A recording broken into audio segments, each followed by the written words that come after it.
You're listening to the Motor Mouths. I'm banging my head against the cylinder head right now. You're an avid Motor Mouth listener, correct? That's it. I want to talk to the Motor Mouth guys. Motor Mouth! It's a little hard to understand you. I don't know if there's a bad connection on your end. I know there are plenty of the callers banging at your door because you're such a popular radio program. I love listening to you guys. It's amazing that it took you about 8 seconds to go to the lowest common denominator. Motor Mouth! Hey, guys, you do a great job. I have to say that right off the bat. One of my favorite shows. And I figured, let me bother you since no one else does. Motor Mouth! I was just listening to you guys and you're scaring me. Hi, Chris and Ray. Let's be serious now. Our trained staff of 2 will help. Oh, I'm having a great time listening to this today. I got a phone call saying, hey, I'd love to have Ray and Chris come over and do a tune-up on my car. Quite frankly, there are better things to do with your time. Another caller you don't hear much from. No, what I did is I put on my Motor Mouth radio T-shirt. Yeah, I want to know what the is wrong with my car. Someone should find a way to highlight your technical prowess. I haven't seen it in 3 years. That's okay because you guys are regular guys. I'm sorry, I just lowered the radio. What was that you said? Motor Mouth! Yeah, how you doing, Ray, Chris? I listen to you guys all the time. I call you every once in a while. You know, I found out that drinking heavily makes your show sound better. Are there going to be headliners there at the show? Yes, we do. We try to bring a personality in every year, and this year we have 2 personalities. I know it's not us. There are answers, sometimes correct ones, and we may have them. Motor Mouth Radio, 90.3 FM, WHPC. Motor Mouth!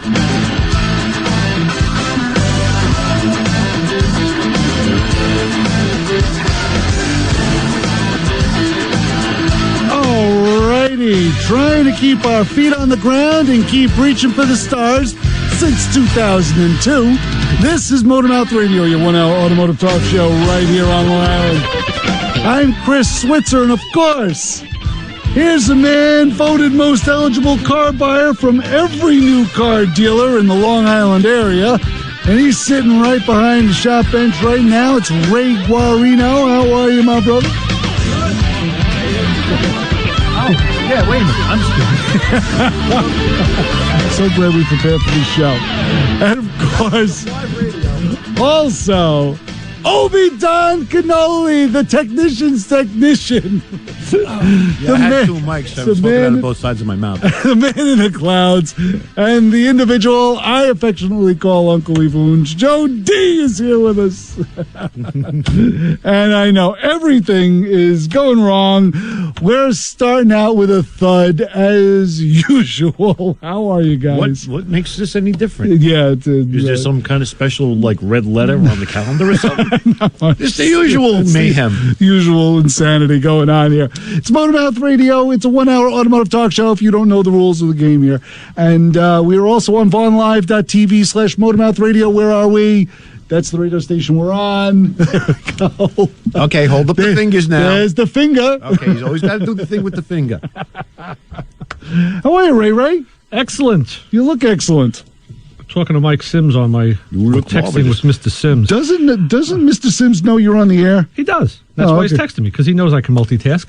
You know, maybe so far it's worked out really well. Maybe Mike will get in on this. This was a thought I had during the week, which kind of I just echoed when I walked in the door from another kind of the same family of ideas. I was driving the other day, and I was going to go have breakfast at the diner, and a song came on the radio, and I actually hoped to get stuck for the red light that I knew was a long red light. That never happened. I could have gone through the light on the yellow, and I stopped for it just so I could hear more of that song. And my question is, what song would either you guys or Mike stop for to do that to? Wow. Well, that's a rather long list because... Oh, I know. I know with me, it's like, oh, wow, I haven't heard that in 1,000 years, but... this one just happened to me 3 times in the last month. It's a prog rock group. I'll give you that. You know how much I like my prog rock. Kansas? No, not Kansas. A lot shorter than that, but... Yes. It was Yes, a Yes song. And when this song is one of the ones that makes that hair on my neck stand up, it's just because of the organ and the way the guitars progress. Starship Trooper. Oh, yeah. Let me tell you something. That song just really sends me over the edge. You were close to the edge already. I was close to the edge, right. Right. So, Chris, anything like that, does that ever happen to you? Would you stay at a red light or hope to get a red light or a long crossing so you could hear The remainder of that song that was on the radio? Any Frank Sinatra tune. Okay. Any one of them. See, they're pretty quick, though. Those are like 2.5, 3 minute songs, you know. These Yes songs are epic sometimes. You know, it's like ELP. You got to sit there. You need a couple like train crossings and Yeah, it always works out good because if you don't manage to get where you're going within the time of one of those songs, you know you've done good, especially if it's in another county. Yeah. I think it would be more like disc jockeys than songs. Mike says he has too many to list. We all have too many to list, but that was the one that just stuck out at me. And today on the way in, it was the Who Are You? I found myself playing drums and bass concurrently, and I don't play bass, but I do when I listen to the song. Yeah, that particular run is pretty much sticks in your head. And Yeah. While you're driving. While I was driving. You're playing bass. Foot pedals and all, man. Let me tell you, everything is moving. Hands, foot, everything was going. Everything was moving on the way here. It was a really good ride. Yeah, that definitely makes for a better run. Definitely, yeah. Another thought I had, and I know why it came to me, because I drove my Pontiac last week. We all drive cars that have fuel injection, and they're great. Nice linear curves, linear torque curve, acceleration is beautiful. Right. But I miss driving a car where you can progressively open a carburetor like a Quadrajet, which I'm not driving, but that was the perennial one. You go through those primaries and you get that boom, you know, the secondaries kick in, yes. Fuel injection killed that for us. I know. Now it's just a nice straight shot. And there is something to be said for that noise, especially if you have an open intake, if you don't have the silenced air cleaner. Or if you have the lid flipped over. If you have the air cleaner lid flipped over, right. Oh, yes. That alone just gets the blood moving. That's almost better than the music, actually. You always knew that kid in high school that did that to like some 307 or like a Ford 302. He just took the air cleaner and flipped it over. I did it on my Monty. Sure. Really? My Monte Carlo, yeah. Well, I put the big block in the car, and I wanted more air. And I had a 12-fram filter, so the filter was actually above the top. So it looked like some weird Japanese pagoda thing. And you could do that with a Monte Carlo because you had plenty of clearance. Otherwise, you'd have that funky little dot in the middle of the hood. Right. You cannot do that with a Camaro. No. You can't. No. Ask me how I know. I could on... Oh, Christian says Iron Butterfly, Inagata Davida. Even though he spelled it like Inaguda Lada Vida Vedata. But anyway, I know what he means. See, I had that's the scary part, folks. I had a ZL1 hood on my Camaro. It was an aluminum. It was not aluminum. It was a fiberglass hood, and it was tall because the Torque with the Tarantula had to fit under that, and it did. It was cool because you could look from the driver's seat. You could look into the open back of the cowl, and you could see everything move around and shake. It's cool stuff. Very much better for tracking those motor mounts that got wasted. Yeah, true. 516-572-7440. If you want to share in the nostalgia here, we have the phone line open. 516-572-7440. Go into the phones. Go into the fun. Saying hi, you're on with the Motor Mouths. Good morning.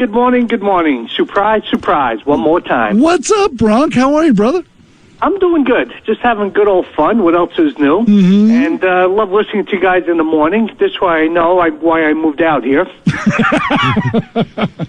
Hey, Bronk. Bronk, is there any... got a good 1,000 miles to the coast, though, right? No, I'm only 200 from the coast. I'm right in the Sierra Nevada. So I'm only about 210 miles from San Francisco. So it gives me proximity to the best of all worlds. Bronk, what song comes on the radio, stops you for what you're doing? Yeah, I was listening to it. I was thinking about the same thing. I don't know. I have such a diverse kind of ideas about music. I like everything from classical, symphonic, probably big band. I get some good swing. There you go. So what radio station out by you plays good swing? Believe it or not, there's one station. It's called Bob FM. And they play 40s, 50s, and 60s. Okay. So it's a nice variety of different kind of music. Wow. You know? So it's everything. That's what I like. Instead of like just one genre, like 1980s, that's it. 2000, that's it. It's funny. I used to work for a country station called Bob FM. It was like, what was their catchphrase? Oh yeah, turn your knob to Bob. Interesting. You know, I was worried about the FCC, and you had to say that too. You know, you make a good point about the air cleaner. I have a 99 Pontiac GTP with a supercharger, and what I did was open up the air box. It didn't change any of the parameters on the computer, just by moving the air filter about 2 inches outside the air box. On the inlet side, I made a set of brackets. I get much more response. You're talking about more air because these things like to breathe. Doesn't change it, and I get immediate acceleration. When you hit it, there is instant power. Plus, my gas mileage went up. So when you're talking about flipping the covers on the air cleaners, right, I still do that on my 1985. I flip the cover, and I like that sound. You can't beat the sound when you open the carburetors up. It is nice. It's even better than the brought back a exhaust lot of one. memories. Good thinking there, Ray boy. You did good. All I did was just drive my old car, Bronk, and these things just come to me. They just fall out of the right, crevices. and that's going back, throwbacks. You Right. shows, right? I got some interesting stuff for you. You know, I work at the Automobile Museum, and I've been taking classes over there.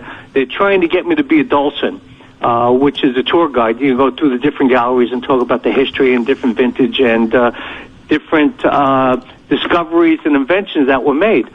So I came up with one year that I felt was really, really interesting, that made a lot of changes in the automobile industry. The year was 1895. You can think that far back. I remember like it was last century. Exactly. You know, it was like yesterday, to me anyway. I was celebrating my 14th birthday back then. You beat me to I it. just want to bring out some points I think you might find interesting. All right?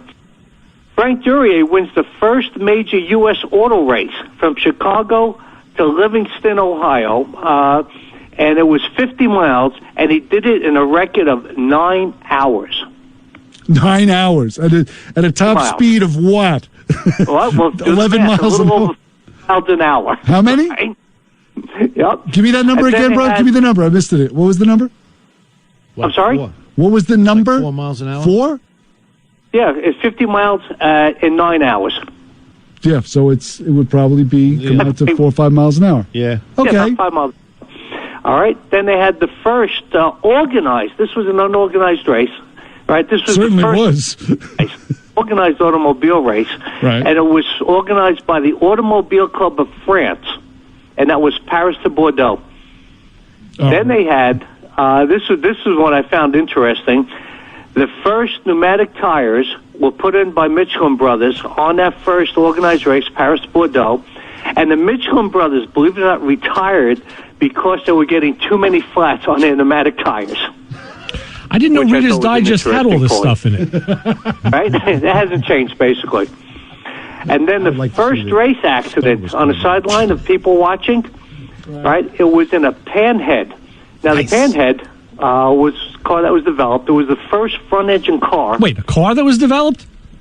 First front-engine car. I thought we All your shifted cars, gears your here to horseless two carriages wheels. Back in that time period, the engines were underneath the seat or towards the back of the car.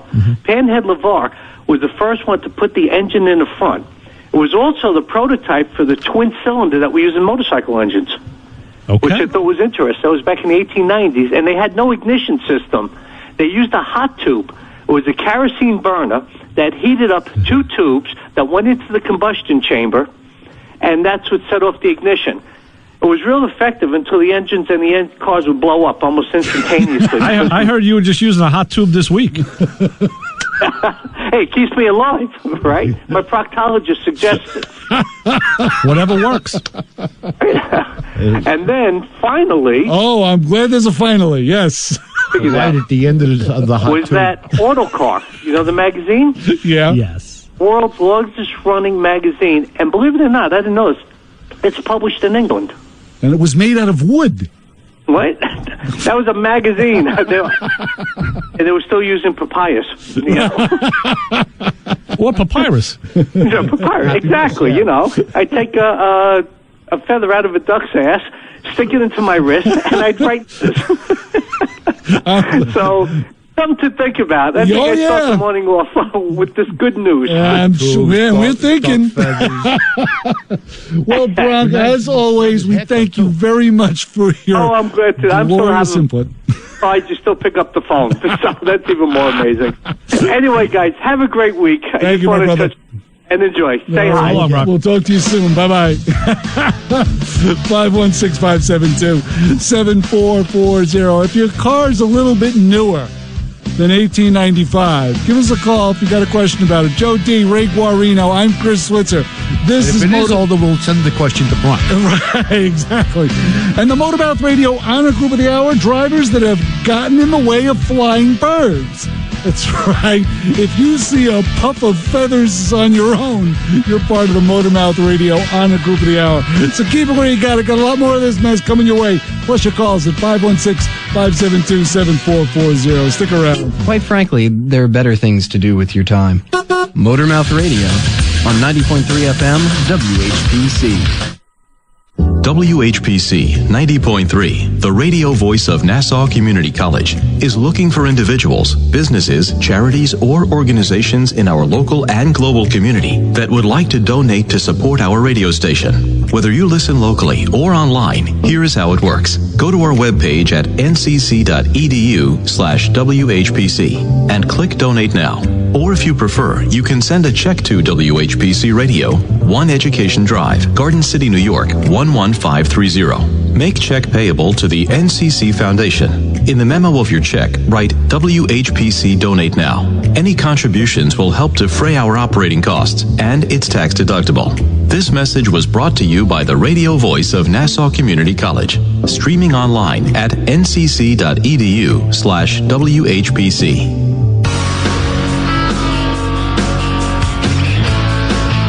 Alrighty, welcome back to Motor Mouth Radio. We are taking those calls, 516-572-7440. Joe D, Ray Guarino, I'm Chris Switzer. We're going to the phones. We're going to the fun, I swear. And we're going to say hi around with the Motor Mouths. Chris, Ray, and Joey D. Hey, Bob. What's up, Robert? How are you, sir? Good morning, gentlemen. I just finished the McLaughlin report. Now I got you guys. Okay, then. Now, there's a slide. So, one's credible, one's incredible. Mm-hmm. What was that? The auto show topic. Yes. Auto show. Is? Okay, I'm going to go with the car, my car choice. Yeah. Okay, what was for the show at the Javits Center we're talking about, right? Yeah, it was actually a great show. You know, all these manufacturers are putting out decent, affordable vehicles. I don't think there's anything bad out there. I like the new Buicks. Yeah, I think you're right. Yeah, they got. You know, it's funny you say that because when we had turned the corner and walked into the Buick display, it was kind of striking. Why was that? Well, they have it. Their new flagship's going to be coming out, and they said it was relatively close to what they're going to be manufacturing. It had a kind of a strange name. I don't actually recall the name, but you couldn't miss it. It was maroon. It was chromed out. It was new platform, new engine, new 3.6 engine. Some are turbocharged, some are naturally aspirated. Complete new engine buildup on a 3.6. You know, Bob, actually, the review I read, Joe and I were just saying that they have a new convertible. I forget the model name. I saw it. But the reviewer had said that his displeasure was that the car they showed as the prototype, the one you're talking about, it watered down way too much for his taste, and the car got more mainstream looking in production. So, but Buick is trying to break that stodgy, your old man, your grandfather's car image, and they have with the new line. But that convertible, I was looking at it, but it's like starting at $37,000, and it's not a retractable hardtop, so forget about it. Okay, so moving from that, speaking of retractable hardtops, my pick this year is going to be the same as last year. The MX-5 had come up with a retractable hardtop. And they took it out, too. That is as striking as anything I have seen from the heavy hitters. So you're talking about the Miata, right? Yep. Okay. Now, they're still offering it, because I remember when they offered it, because Joe Stella showed it to me in person. He goes, hey, you maybe want one of these. And then I thought after a few years, they took it back out again for weight savings and went back to the soft top. Well, they had the hardtop there, and I actually got a little FaceTime with the North American representative. And I got a little bit of his history, so he's not a jerk. This guy's, he's 30 years deep. Ayakota Miata. And the hardtop for that new Miata is unbelievably gorgeous. And it is retractable. Yeah. Okay. It's like you can't even, when they did the operation for retraction and then setting it back up again, it transforms the car as nice as the hardtop as it is the soft top. Yeah, and also the competition between the new Camaros and the new Mustangs, both supercharged, turbocharged, and naturally aspirated, they're all putting out horsepower. Yeah, unbelievable. Yeah, unbelievable. GM is sparing no expense on their money. The Cadillac line is going to be a world contender. The LS and the Panther, not the Panther. What's the new Ford platform? And they were really, they made no bones about it. They want to be, they had a title, decades ago, world leader, and they mean it. Cadillac means it.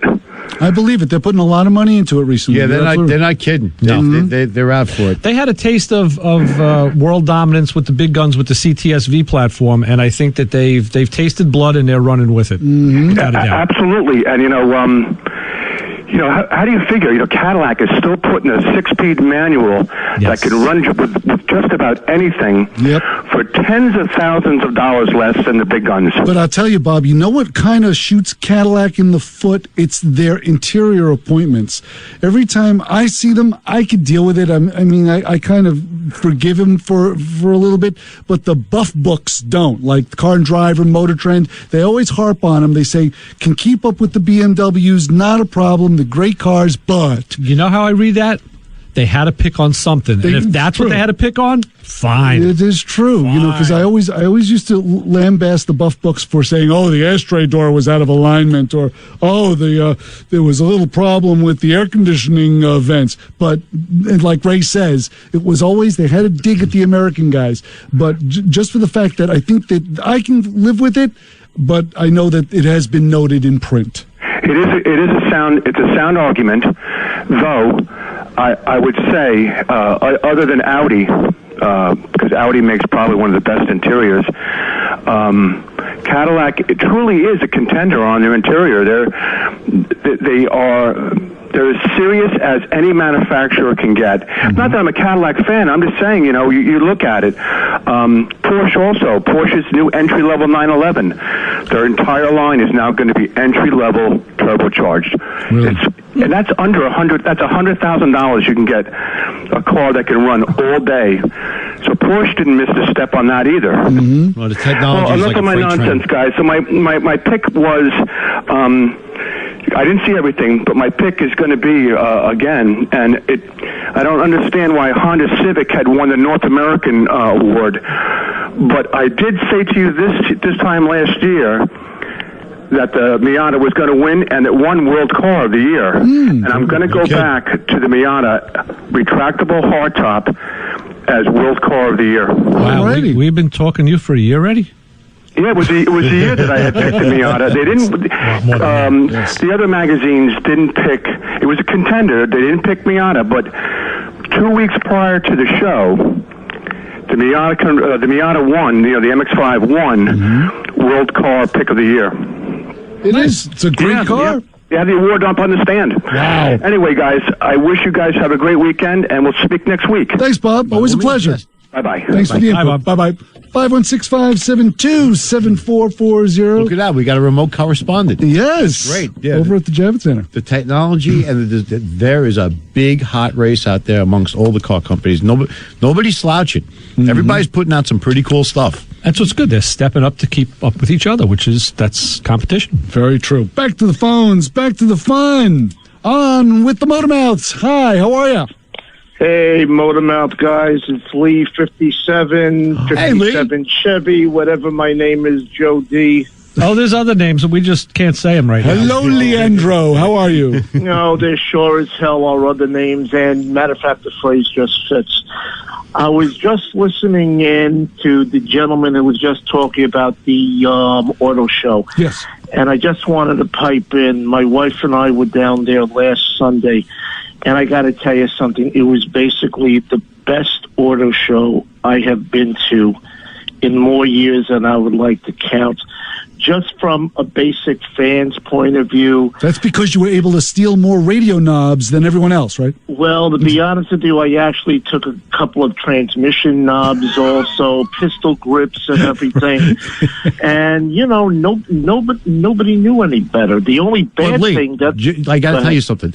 They don't make nice cufflinks. You got to stop with the cufflinks, okay? Wow. Okay, sorry, go ahead. That got a reaction. Why I do this, but as Joe D knows, I had a bad night last night. I almost lost my wife's father, but he's getting better today. But I feel that I just had to call in, and I needed a laugh. And I saw Joe on the video. And for number one, Joe, nice of you to dress up for the show today. Thank you very, very much. Boy, critics, huh? At least he's wearing pants this time. Yeah. Well, yes, he is. But no he's cufflinks. He's wearing that same gray sweatshirt that he was probably born in. But hey, what the hell?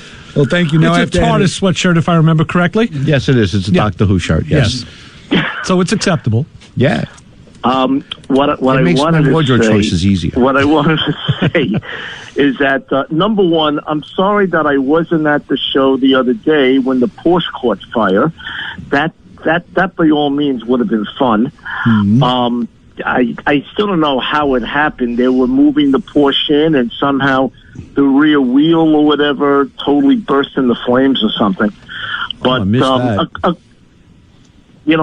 couple of the cars in which I did want to mention. Number one, as Joe knows, my wife's been driving a Ford Escape, a couple of different Escapes for many years. Ford never gets it right. They should leave well enough alone. The new Escape, both my wife and I cannot fit in. On legs, there is no proper leg room at all. That's Ford's mistake, number one. The new Jeep, the Jeep Renegade, that's it. Looks really nice. Right. But I read online a couple of the reviews and everything, and now all of a sudden I'm like, you got to be kidding. Well, it's like it's a little light truck. It's a little like trucklet. And it is a Fiat. It's a Fiat 500S or whatever, just with a couple of Jeep names on it and everything. Mm-hmm. But I mean, look-wise, appearance-wise, it is a nice little car. But what I keep hearing and reading about is that the engine, number one, you could hear it from here to the west side of San Francisco, that it's really bad and that it doesn't handle well. Mm-hmm. But, when you look at the Jeep, it looks terrific. Now, number three, and matter of fact, I'll save this for the best because Joe's seen me. He's known me for years. Joe D., the Dodge Charger, is one beautiful piece of work. Yeah, I can see you in that. And I've never considered myself a Charger fan. I never considered myself that I had the build or whatever for it. I got into that car. I swear to God, I fit in like a glove. My wife took photos. Everybody at the courthouse keeps telling me, Lee, this should be your next car. Yeah, so be all I can tell you is with Charger ownership. The Charger is a beautiful, beautiful car. Yeah. And don't be surprised, Joey, if maybe one of these days you'll see me pulling into your little parking garage, driving that baby. That would be great. Yeah.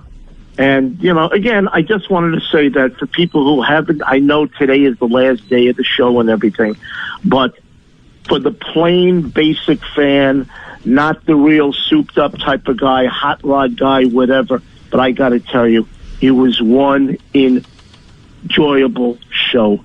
And I won't tie you up. I will continue to listen in. And you guys, as always, do a great job. Have a fantastic day. And Joey, in case you don't know, over at Tony's place, there is a 56 Chevy Bel Air sitting there. It's a 54. I sent you photos the other day. I don't know if you got it. I got it. I got it. Yeah, it's a 54. I walked past it yesterday. It's a 56. I'm sorry. No, it's not a 6. 56 looks more like your car, except no fins. It's like that's like a 54. Well, I'm sorry. My brain isn't sewn up right. Yes, it is. It is a 1954, and not a bad looking car either. But anyway, guys, all the best. Joey D, you know where I am. Everybody, take care. Take care, man. Take care, Lee. Regards, man. Thanks. Bye-bye. Pleasure, guys. Always Take a pleasure. Care. Bye-bye. Bye-bye. 516-572-7440. That's two correspondents from the Javits Center. Yeah. There you go. And you know what? The Charger's a four-door. It's got Lee's name written right on it. Yeah. Joe D, Ray Guarino, I'm Chris Switzer, and of course you can check out this show on Performance Motorsports Network. You can also check us out on iHeartRadio. They're proud, we're prouder. We got a lot more coming your way right here. Plus your calls at 516-572-7440. Keep it where you got it. Yeah, I want to know what the is wrong with my car. You have a short in your horn. Motormouth Radio, 90.3 FM, WHPC. Bill Horan presents Secrets of Success, the show designed to help listeners uncover their hidden talents to maximize success.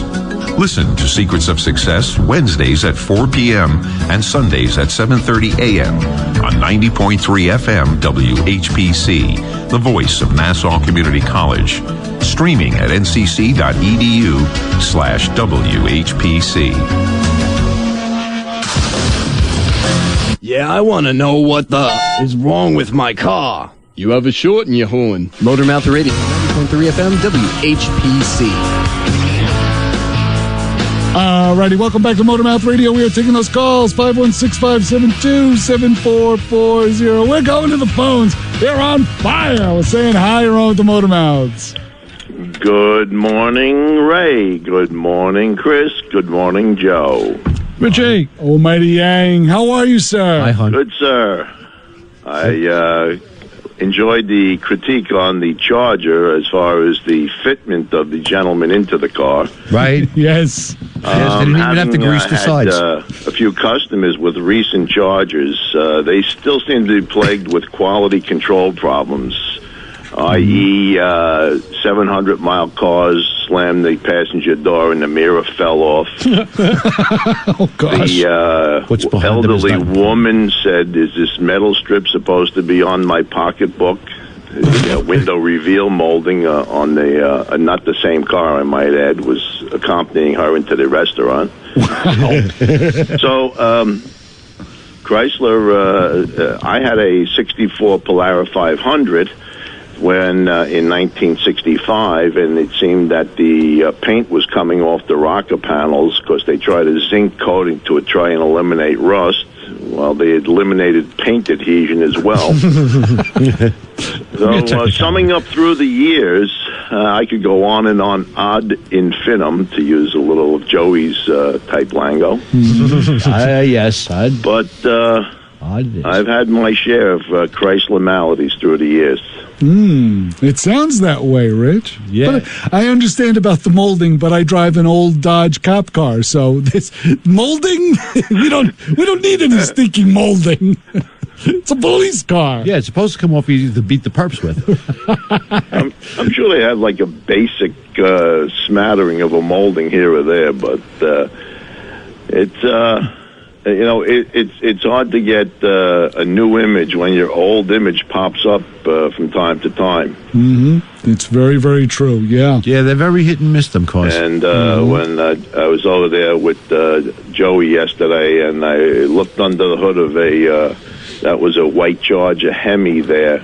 Oh yeah, that thing. Looking at Yeah. how much plastic is around the engine and things that have to be serviced after 7, 8, 9 years, and I saw the need for tie wraps to secure factory clips that are all busted loose, etc., etc. I believe it. I'll tell you, though, Rich, when I got under the dash of my Charger, if you ever see, you see the dash, it's very deep, right? The windshield has got quite a rake on it. I get under there. You know what's under there? Nothing. Yeah. There's absolutely nothing under that dash. You can crawl up and into it. There's no wires, no components, nothing. It's got to be as technological as a hamper. There's nothing there. I will say, though, that, they seem to maintain some solidarity, which they hadn't in the past, Mm-hmm. The dash, like you say, there's not much in it, so it stays relatively quiet through the years.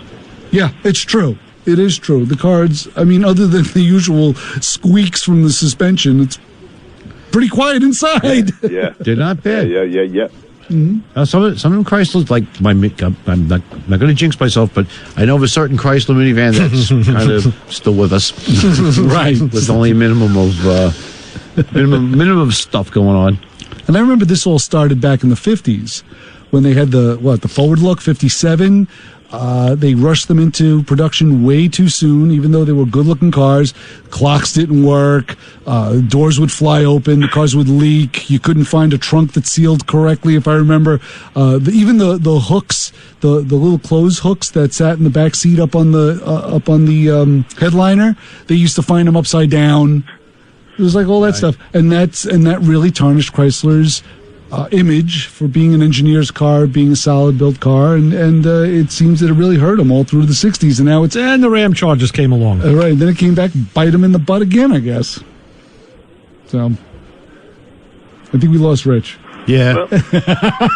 He's preoccupied. No, he's probably a bagel in front of him. Vacuum lines. Okay. Are you singing the vacuum line song? I think he's in a trance. Tracing a schematic. Oh yeah, that is, knowing him, he probably is. What are you doing, Rich? I was watching them program a Ford van there that had various maladies where it was that thing. Trying to evade being programmed, shall we say. Yes, and guess what?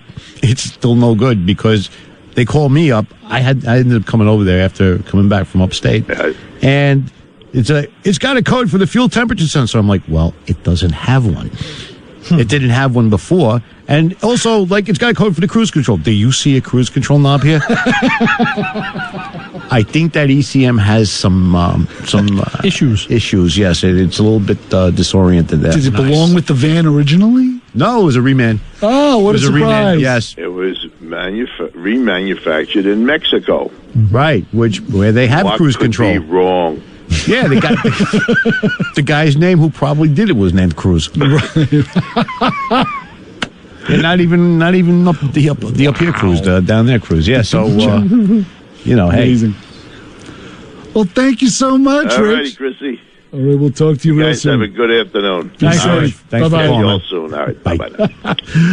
516-572-7440. The phone line's on fire. Yeah. Man, oh, man. Yeah. So some of them are just burnt. Right. So, it was remanufactured ECM.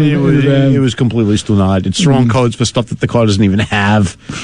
Interesting. So I'm like, I don't, even though I had theorized that was the problem with this particular vehicle, they put an ECM in it, and then it started throwing check engine lights for stuff the car didn't have, and I'm like, something went awry, and I think it has something to do with the remanded ECM.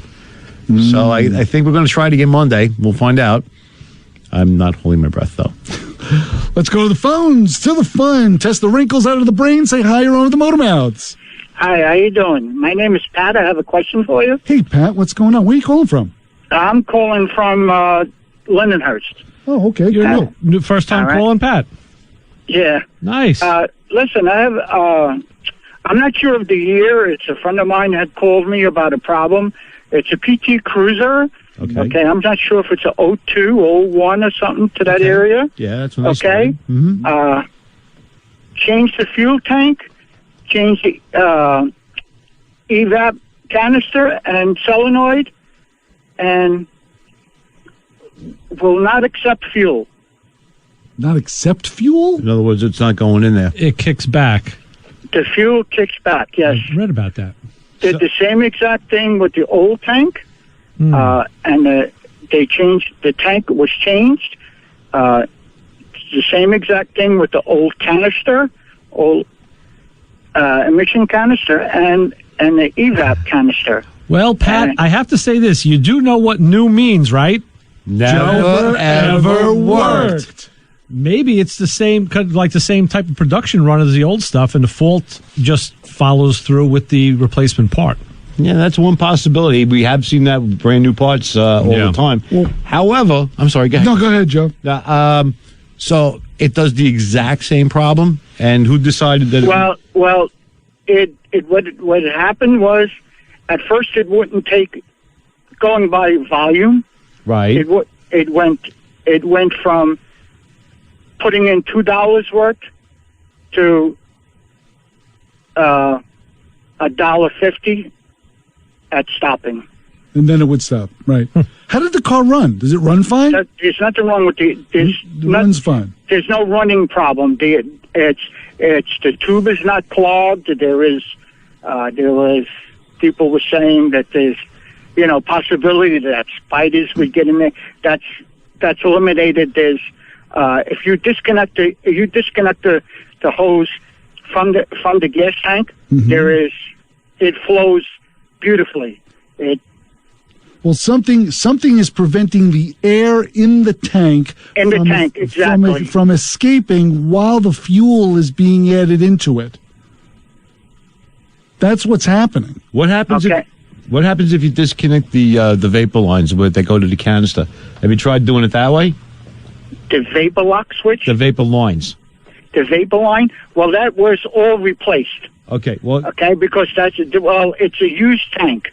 Okay. All right. That's the vapor line is on the top of the tank, and this was a junkyard tank. Okay. That's why the tank was replaced. But the canister and the evap solenoid, that's brand new. Okay, that's all brand new. And the tank was replaced because of this problem, or was this problem? Did this problem arise? He assumed, it was either or. It was either, the tank itself, or usually most of the time that I found that usually it's the canister that gets clogged. That is pretty common, absolutely. That's pretty common, but not in this particular case. In this particular case, it doesn't seem to do anything. Okay, so you swap out the tank, you still have the problem, so we've eliminated the tank pretty much. You swapped out the lines. Swapped out the line, right, and now we've... Because this is it's basically a physical problem here. It's not like something technological. This is something that can be seen. It can be scoped out. I think there's a line that's pinched and then now it's repinched or something along those lines. There's air not getting out when the fuel is being introduced into the tank. The air is not being let out. Right. Is there anything that you know of, like obviously another solenoid that's hidden somewhere, or something that there's? I mean, it would trip a code. There's no codes. Okay. The car is in excellent shape. It's not junk. The car is perfect. Right. The car is in excellent shape. But it's just started fairly recently. This is not the first one that we encountered. Okay, and most of the time it was cured, not even replacing the tank, but by just replacing the canister. You think Identifix would have anything on that? They might, but I'll tell you something right now. The filling neck on that thing, besides being the neck itself, also has lines on it too, correct? Right. Right. And did you try disconnecting them in any kind of sequence? That I don't know. Okay. A friend of mine, it's in his shop, and he just called to question me. That's why I don't even know the year. That's okay. No, the reason why I'm saying is I've seen a number of Chrysler filling necks in particular. They've got something. A lot of cars have what they call ORV, or onboard vapor recovery, which is when you fill the gas tank. And if you look, there's lines that go at different points on that filling neck, which their job is that as you add the fuel, the vapors come up through it and they kind of recirculate. Like what I do when I get something like this, I've had a lot of Ford products. That's what I see a lot of, and Hyundais and Mitsubishis, where they have a problem similar to what you're saying. And sure, you disable the canister, bang, the thing starts filling up right away. However, this system here, because it's got those lines coming out of the filling neck, all right?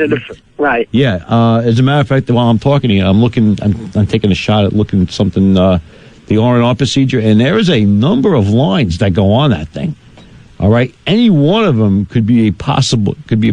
Like I got one, I see one right below where the neck goes up to the body, and there's a little filter on there, a little canister on that, and there's lines that go down to the tank. So there's more than just the stuff on the top of the tank. In other words, the evap canister and the lines are on top of the tank. All right, but what you might be wanting to look at, especially in a case like this, are those other lines, which I know are going to be a lot of fun to get out of the PT Cruiser. You're gonna are they in front of the evap canister, past the evap canister? Yeah, they're actually in the quarter panel with the filling neck. or the inner quarter panel with the filling. There's another filter. Yeah, there's a little filter. There's a couple of lines. I mean, there's a variety of stuff. Now, okay, you all right. So this I have to tell him. I mean, he obviously he has Mitchell. You know, I can't believe that he didn't. You know, he can't see this. Sometimes this stuff ain't obvious. He had called me and asked me for my advice. Mm-hmm. I says, the 2-3 times that I saw it happen, most of the times it was the canister.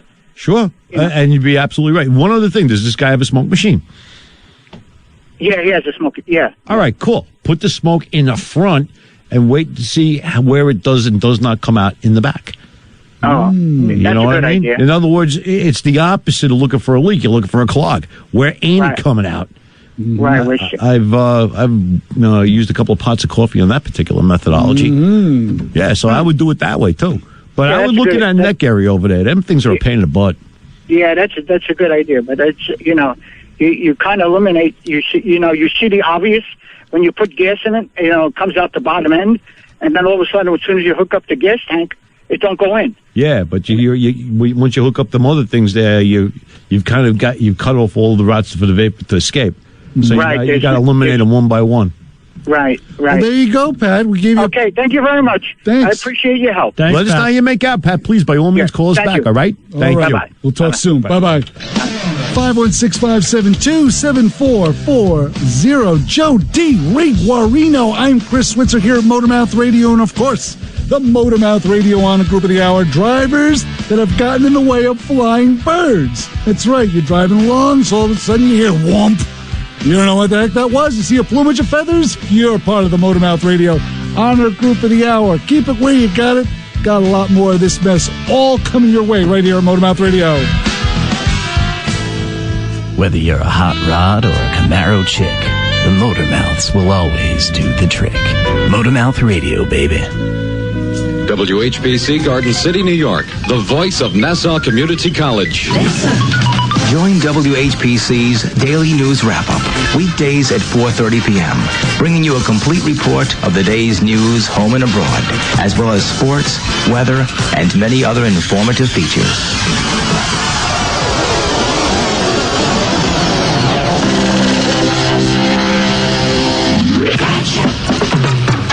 We're Long Island's FM alternative. Alrighty, welcome back to Motormouth Radio. Taking the calls, 516-572-7440. Joe D. Ray Guarino. I'm Chris Switzer. Phone lines on fire. But it's open now. 516-572-7440. There's your phone number. I was wondering from Pat if that gas was going to flow not as quickly, like if you were able to trickle it in. That would...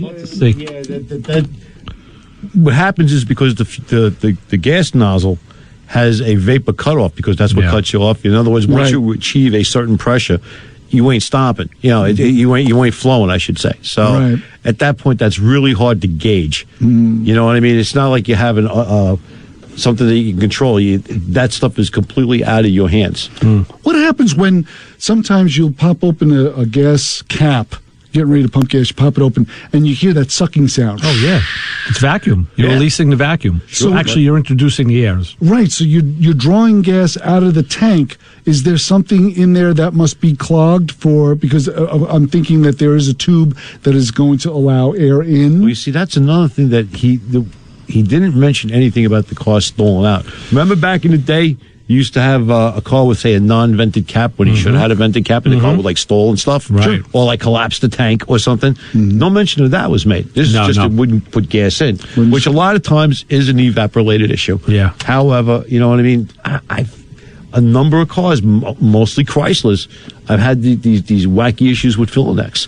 And especially after looking at this rat's nest, I was like, okay, gotta start eliminating that. I gotta tell you, on another note, fuel related though, and I had had some fun yesterday with where fuel was concerned, and learned where you never look a gift part in the mouth. Yeah. Nor should you put it in there. No, I was over summoned by our good friend Mike at Celebrity Chase. I went down to look at he's made a few new acquisitions, cars he's picked up, going to flip them, whatever. One of them is going to be maybe a showpiece. He's going to bring it around and use it as a PR. And that one, it's a rat rod out of Texas. Ooh. So kind of cool, small block Chevy in the thing with 2 4-barrels. And he couldn't get it to run. So, we tried everything, gas in the carburetor, starting fluid. And I said, okay, we got to go a little further. He said that it had an electric fuel pump in the back that was hanging. So Oh, that's always good. Yeah, there was a second one, so he hooked up the second one. The first thing I noticed was, all right, I'm looking at one Carter AVS and one AFB. One was older than the other. Lovely. And they had the guy had it hooked up so that the front carburetor was swapping. Yeah, it was. A fuel pressure regulator up between the carburetors, so the fuel came up, fed the regulator, and then over to that regulator word again, fed the 2 carburetors. I said, Mike, we don't know what the pressure is. Usually everybody puts a gauge on these things. Sure. And you got an electric pump, so we don't know if the pump is rated for the carburetors, and we don't know what the pressure is. So that's our first thing. And no start, no run. So we ended up basically going down to one carburetor. I don't think the back one was even being used. So we had plenty of fuel flow out of the supply line. And we get the thing to run, fire up and run with kind of open headers. He put the headers on the opposite side of the car and inverted them, which is really kind of cool. Yeah. And it ended up being that, in retrospect, it's the accelerator pump that was bad in this thing because the floats were totally whacked. Those Carters have two floats. They totally the funky, forky looking thing there. Yeah. Mm-hmm. Fixed those. The pump looked good. It didn't look bad and it wasn't destroyed, but we wouldn't get actuation. So Mike says, hey, you know what? What about that carburetor that a guy dropped off for his son's car? Now, Mike's son's car is a 70 GTO that, of course, takes a Quadrajet. And the guy brought him a later model Edelbrock, which is a copy of the AFB. Of the AFB, the ones I have on my car. Mm-hmm. And I talked Mike out of using that on his car. I said, no, then you got to use an adapter plate and all of that. Stick with the spread bore. So he brought it over. I said, let's see. I said, we can swap that thing in about 3 minutes. It's the same bolt pattern. Mm-hmm. So 4 nuts later, 4 nuts, 2 bolts, drop it on, put some gas in it, and the thing just fired up, roared to life. The shop filled. The guys on the other side had to be thinking, what the hell is going on over there? Because open head is, we got about to the eye-burning stage and said, all right, let's kill it. Yeah. But now at least it's drivable. He may even hook up the electric choke. And That means you still had a certain amount of misfires going on there. Yeah, well, it's rich. Yeah, we don't know when the last thing. The guy said he sold it to him. It was running, and then it was now in not running condition when he sold it because they felt that it got wet and something happened. Anyway, it does run, so he's happy. Cars don't like the gasoline doesn't like to sit anymore, and depending on when the carburetors were made. We found, where I worked, that a lot of the older rubber components, anything that's more than about maybe 5-6 years old at this point, that stuff just decrepitates real quick. Oh, yeah, absolutely. So, they say it turns within a few months now. Yes. Unless you treat it. Yes. Wow. Very, very, very strange. Let's go to the phones, to the fun. Hi, you're on with the Motor Mouths. How you doing, Chris? Steve from Plainview. What's up, Steve? What's going on, brother? You guys were talking about the full-size Chrysler cars. I was just wondering, are they still underneath the architecture? Remember when they first came out with the 300, there was supposed to be like a Mercedes underneath because Mercedes owned the company at the time. Did they engineer that out of the car, or is that still basically that Mercedes platform way underneath there? Well, it's still the same Chrysler 300 platform. They just keep updating the fronts and the backs of them, but it's still... So under all the niggling problems, there's a good design under that car, is what I'm trying to bring out. Well, it's a pretty time-tested design, yeah, I would say. It is a good design. But is it Mercedes engineered? Could have been. It was engineered during the old Daimler Chrysler days. So I believe it was actually a Mercedes platform, like from their ML SUV or something, with the identical parts when he first came out. There was a lot of time. You don't hear that anymore, but when he first came out with that line, it was a big thing, a big hidden secret. You could buy a Mercedes for half the price. Right. I was wondering if that's still under that car. Yeah, I wouldn't be surprised if it probably is. Some of the basic architecture, I don't think they really redid the thing completely. There's a lot of leftover Daimler Chrysler leftover. Well, it went from Daimler Chrysler to Cerebrus, I think, owned them for a little bit, and now it's a Fiat. You know what I mean? But there's still some leftovers. As they phase the platforms out, that stuff goes. But I think the 300 they redid, I think, in, what was that, 2010? But it's 2011. But they kind of reskinned it. But I think the underpinnings are all the same. The framework, the architecture is the same. Yeah, so we're going to go with a yes on this one, Steve. Okay, thank you very much, fellas. Have a nice Steve. day. Take care. Too. Take care. Bye-bye. 516-572-7440. There's phone number. Chris, along with what you were saying, Christian had said that back in the day they were getting Honda motorcycles where the fuel tanks were just collapsing on themselves because the vent line was pinched when it was manufactured. Right. And the problem was the tanks on those bikes, like the later BMWs, were just like a tin tank that were covered with bodywork. So the bodywork doesn't move because it's not really the tank. The tank is inside, and you wouldn't see it until you had a failure, and then when you worked on them, you'd know. Mm-hmm. How was that? So that Volkswagen commercial? It's definitely stocking. Yeah, that's pretty much what was happening. Far from grooving. Yeah, there you go. It's funny you should mention that, Ray. I had an exhaust system on a 74 Cadillac one time. It was like a dual wall exhaust system. Oh, yeah. And the inner portion collapsed. Talk about keeping it quiet. Collapsed. Yeah, the car would bog at high speed, and it just got progressively worse and worse as the restriction got closed more and more closed. But you like that because in the clogged cat. No, you like that because then the belt turns slower. Hey, look, we can read it in slow. But we couldn't figure it out because you looked under there and you didn't see anything collapsed. Right. Because people would say, "How's the exhaust?" And that's when guys, I bought years ago an exhaust pressure tester. Right. I had the old one. I used to just pop a hole in the pipe and then hold it up.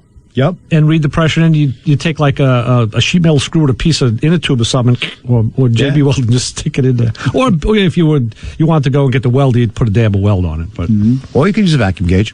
Or you could use a vacuum gauge, right? That's in that chart they show you with all the pictures of the vacuum gauge, what it's doing. Yep. Plugged exhaust.